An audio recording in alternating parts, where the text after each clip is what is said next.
Great. So hi there, I'm Tyler Woods, and I'm sitting here with Bernice, and I forgot her last name. Lewis. Bernice Lewis. She's told me 3 times. Bernice Lewis, and where are you from, Bernice? I'm from Williamstown, Massachusetts. Well, I live in Williamstown, Massachusetts. So she's come clear to Arizona, sunny, hot, extremely hot Arizona right On now. purpose. And I love that this is going to be our very first show doing this, and interesting things happen when you sit and talk to Nancy Elliott too much. And Nancy and I got a talking one day, and boy, did we get a talking, and said, you know, we ought to get to know some of the performers, especially that are touring around, and let the audience get a chance to know them.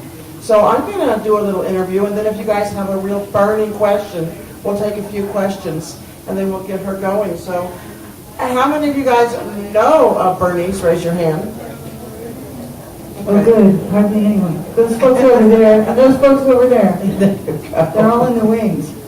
Yeah, you guys can't see it on TV land here, but there's tons of people here, so raising it. Calm down over there, really. You must calm down. I'm watching. Right here, I'm watching. So, what I love about Monterey Court is that they give everybody an opportunity to do something different. And so we're here with, and there's Greg right there. Give him a... I don't know. I'm not sure. Yeah, that would be good, Greg. Yeah. Greg's going to take care of that. He's going to make it so it can be seen better. Oh, there you are.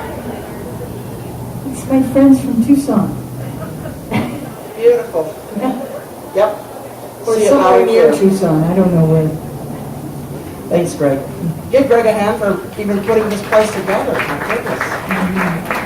So, what brings you here? Just to play here? Are you touring right now? What's going on? Oh my. So I started my music career in the open mics in Phoenix. Oh, wow. Yeah, years and years ago, and I met my husband here, and he needed to go back east to go to school. And so we ended up going back east for a year, and that was in 1983. And we're still there. And Just a I've brief stay. never really forgiven him for that. So but every year, right exactly at this time, we work at a college, a wonderful college back east called Williams College. And every year we bring a group of students to do a service project at Grand Canyon for spring break. Oh, there you go. So that's what gets me here every year. I read on your bio that Grand Canyon is your religion. My religion. Talk to me about that. I have lived here all my life in Tucson, Arizona. Never been. See, that's blasphemy. I know. Well, I'm going to go. I'm going to have to go now. Is there anyone else out there who's never been to the Grand Canyon? Really? We have to go. I Let's really go need to now. go. Okay. See you guys. It's just a phenomenally spiritual place. And see, that's what I'm about, is spirituality of it. So I'm sold. I'll go And soon. you know, you can stand on the edge and look at it, and it doesn't look real, and then you start to kind of bring your body down there, and it gets incredibly real. And there's something, I don't think there's any place else like it. I mean, you can take a picture of a beautiful beach, and it could be Hawaii, it could be Australia, it could be Florida, and you can take a picture of the mountains, and it could be Colorado or Switzerland, but there's just one Grand Canyon. Okay, well, I'll have to remember that and get going. What? Get going. Okay, I will. Right on. Right on. There, you saw it here. I will go. This mic is being very weird. Speaking of spirituality, I read on your bio you do, for 40 years now, you have a yoga practice. Mm-hmm. So being a psychotherapist by day, and I'm a musician by night, but by day I do therapy, and I'm always trying to get my clients to get into yoga and calm down and everything. Does that play a part in your everyday life and in your music? Yeah, I mean, I don't think you can have a spiritual practice without it playing a part in every facet of your life. And it doesn't have to be yoga, but in a spiritual practice. But I think that I would be a very, very different person without my yoga practice. I kind of know what I would look like. I would really be I'd have curly hair. You'd have curly hair without yoga. Yeah, I Okay. would. I'd have curly hair, and I'd speak with kind of a New York accent. And exactly, it'd be kind of the Orvay thing. And I'd be much more wound up. Okay. And I think being a musician is not an easy thing to be, and so yoga kind of helps me to reground. And then in day-to-day life, I'm a mother, and a teacher, and a wife.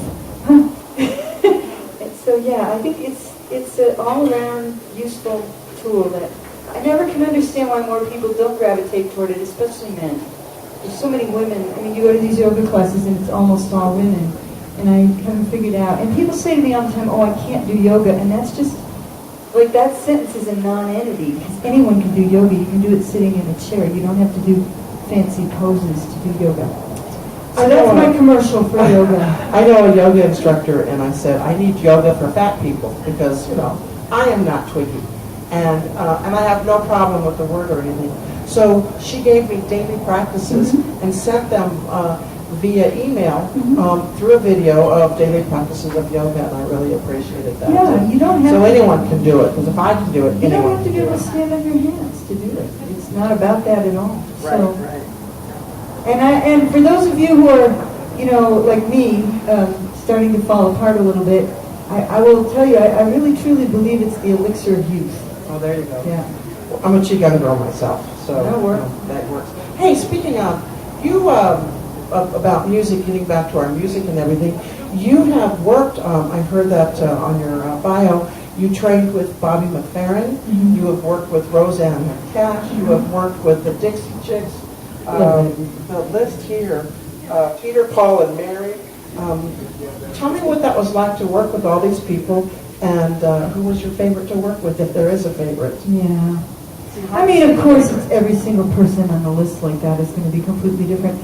Working with Bobby McFerrin was an amazing gift that I wish I could have done later in my career because my musicianship wasn't developed to the point where I could have gotten quite as much out of it. That being said, I have never met a more amazing musician, and in the world of, folk celebrity life, which I don't know if I'm even in that world. I mean, you meet, you read the papers, at the dentist's office, I read People magazine. I don't know what you guys do. And you read about all these people, but Bobby McFerrin, he walks his walk. He meditates every morning. He's married to the same woman, and he wasn't the least bit interested in repeating the same song just because it was a hit. And he taught people how to improvise in a way that was very influential. And so he was great. Roseanne Cash is a lovely, lovely, lovely person. I worked with her several times. She's very supportive of other musicians.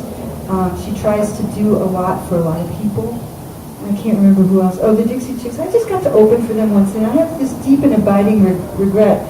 Because when I lived in Arizona, I never wore sunscreen, and so the hair on my legs bleached out blonde. And I shaved my legs to open for the Dixie Chicks, and it never came back blonde, and I have a deep regret about that. It sounds like a song. Yeah, I should write that into a song, shouldn't I? Yeah, it just puts a perfect focus on. My hair's grew back. I know. Black. Painted black. There you go. You just wrote it. Yeah, I did.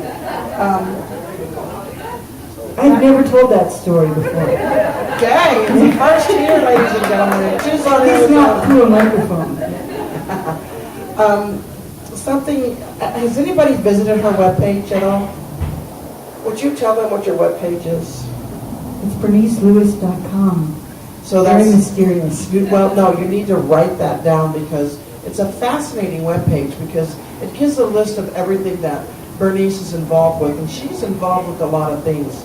The thing that captured my attention, and I just gravitated towards it, and I'm going to read this because it's a clip from the webpage, is you are becoming widely known for your history, a live presentation, a multimedia discussion of her family's immigration from Nazi Germany, specifically designed for junior and senior high school classrooms.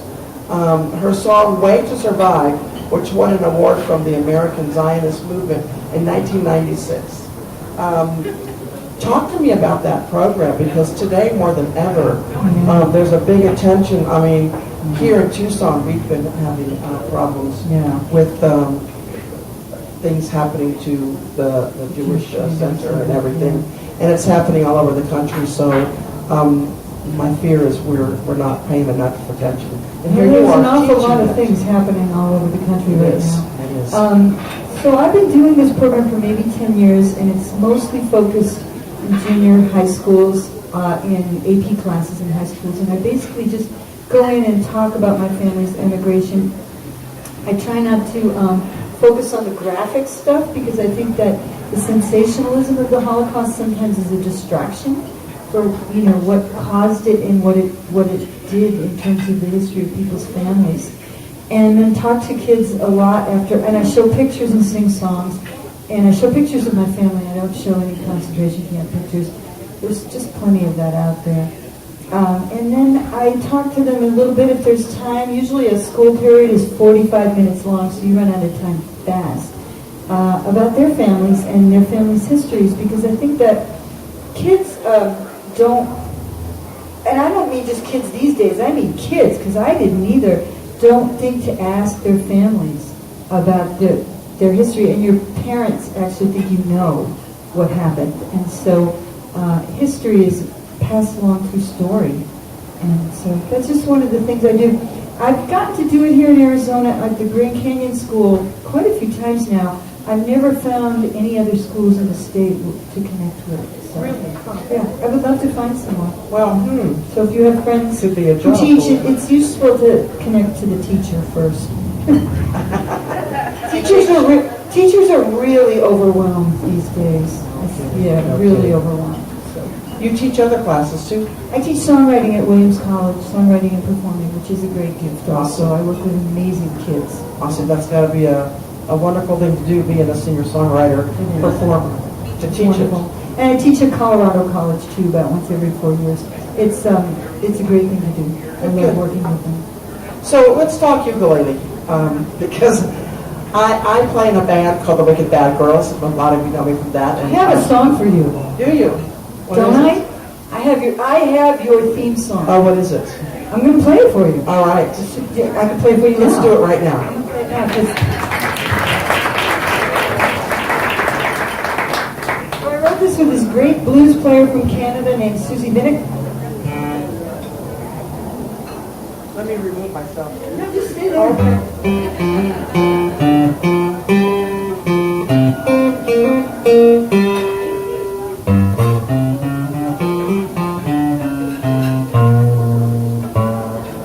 Well, I burn up my rocking chair, spike all of my gray hair. I have bought an electric guitar.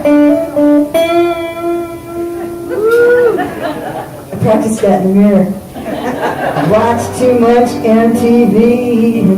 I like to drive too fast in my little red car.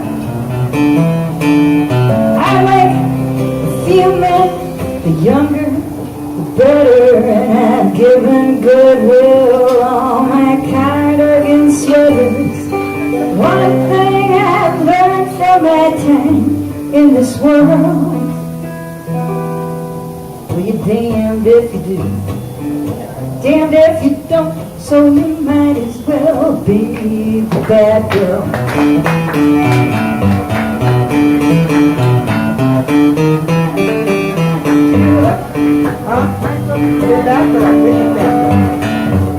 No flannel PJs, just sexy silk lingerie and occasional Cuban cigar. Lots of tricks up my sleeve, and you won't believe what I got in my cookie jar. I've got more secrets than that gal Victoria. Don't get too close, it just might cause euphoria. One thing I've learned from my time in this world: oh, you are damned if you do, and you're damned if you don't, so you might as well be the bad girl. Right?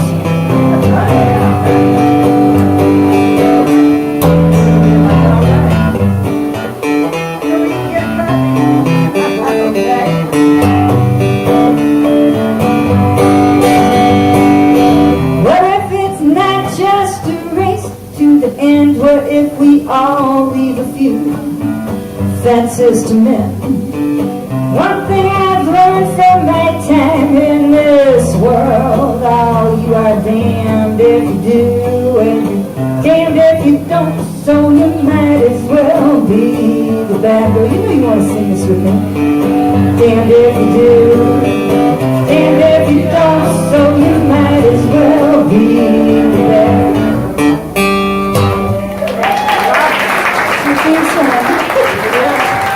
I have to remember that.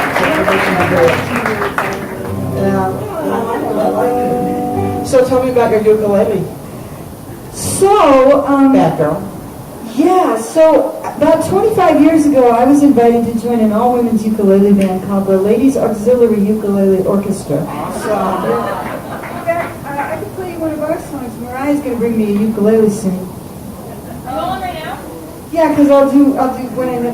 And at that point in time, I didn't own a ukulele. I didn't know anyone who owned a ukulele. And I didn't know how to play the ukulele. But I desperately wanted to be in an all-women's band. And I play guitar, so I figured, did you do it? I was doing last time. I'm not sure if it stayed to. You're not those ukuleles. So I thought, well, you know, how hard could it be, right? So I joined an all-women's ukulele band called the Ladies Auxiliary Ukulele Orchestra. It's about 25 years later, I'm the only founding member left. I've been through 4 incarnations. I've written a TED Talk about it. I'm teaching millions of people how to play the ukulele. And here's the thing about the ukulele. And I see there are a lot of women out here, and a few men, and I love you all, men. But this little instrument here is the key to leveling the playing field. It is. Yes. This is it, right here. This is it for people who don't have strong hands, for people who don't want to suffer because their shoulders aren't built to press really hard, for people who just want to enjoy themselves, for people who don't want to put it in the overhead, all kinds of things. They're lovely, and so they've taken off quite a bit. I mean, now I get at least 10 emails right after Christmas saying, guess what I got? Or guess what we bought? And everybody, but it's really coming into a renaissance. What did you call it? It's like a revolution. So, Well, it is. and I've written this talk about it that actually I'm going to give in Las Vegas next week. I'm going to give a talk on the ukulele in Las Vegas next week. How about that? After I climb out of the Grand Canyon. I just believe they're a wonderful thing, and I think that they're very accessible. So, You know, we have a small one we keep in the car, and at stoplights, I love it when Leslie hands it to me, and I'm singing You at have something to do with the stoplight. Everybody just turns their head, and they're just singing in the car. It's this, great. though, is what I call, well, we have 2 of these. We call them the piece of shit orchestra. Because we can't bring the guitars and the really nice ukuleles on the plane. But I could play you one of the Ladies Auxiliary Ukulele Orchestra songs, and you could sing along. Yeah? Does that sound good? So what I started to tell you about the band was that we've had 4 incarnations, and this particular song actually broke up the 2nd or 3rd incarnation of the band because one of my bandmates, who was also co-writer on this song, felt that it was incredibly inappropriate and should never be performed from the stage. I can't wait. So you're going to have to sing along, but let's see if I can make sure it's in tune, and then we're going to have a little hearing problem. I can hold this up here. Yeah, let's do that.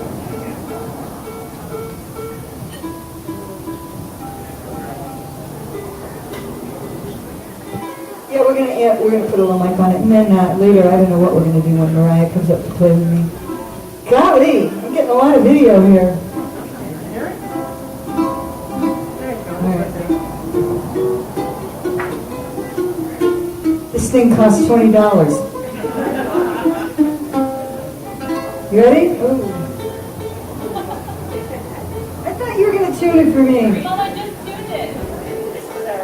It's the Arizona weather. That's what I like about it.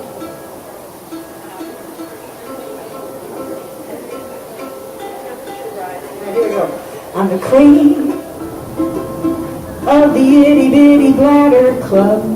I know every single rest stop from Miami to Maine. It's obscene to disrobe by the side of the road and hang my royal ass out for all the subjects to see. So let's cross our legs. Here's your part. Cross our legs. Let's all cross our legs. Cross our legs and jump up and down. Jump up and down all the way to Poughkeepsie. Poughkeepsie. Did you read On the Road by Jack Kerouac? He made it to the West Coast without taking a leak.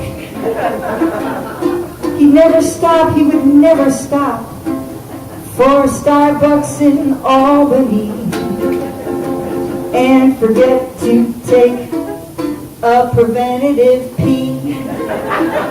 So let's cross our legs. Let's all cross our legs. Jump up and down all the way to Coxsackie. It's on the New York Thruway. Coxsackie. Ancient Indian word for God knows what. Right, Virginia, isn't it? Here's New Paltz.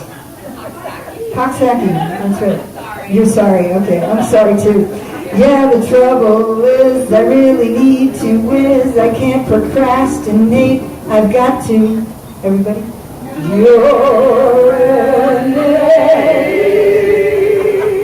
I didn't mean to offend you with TMI. I can see that I've been making you blush. But I'm the queen, she's the queen of the itty bitty bladder club. And every once in a while I need a proper flush. So let's cross our legs. Let's all cross our legs. Let's cross our legs. Jump up and down.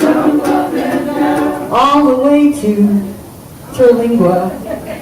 Terlingua? All the way to Terlingua. I gotta find a place in Arizona with that many syllables. Patagonia?